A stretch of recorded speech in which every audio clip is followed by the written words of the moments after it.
ఈ రోజుల్లో రక్త సంబంధాన్ని బట్టి ఎవరు మనవాళ్ళో ఎవరు పరాయి వాళ్ళో చెప్పడానికి సరైన కొలమానం లేదు. సరైన సమయంలో ఎవరైతే మన పక్కన ఉంటారో వాళ్ళే మన వాళ్ళు. రక్త సంబంధీకులు అడిగిన వెంటనే తప్పు ఇస్తున్నారు అని అదే పనిగా అనవసర ఖర్చులు చేయకు.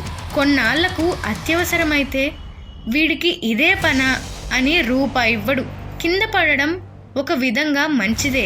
మన స్థాయి ఏంటో తెలుస్తుంది. ఇంకా పైకి లేవటానికి ముందుకొచ్చే చేతులను బట్టి సొంత వారెవరో పరాయి వారెవరో కూడా తెలుస్తుంది. ఒక్కోసారి కన్నీళ్ళు చెప్పలేని ఆనందానికి సంకేతం కావచ్చు.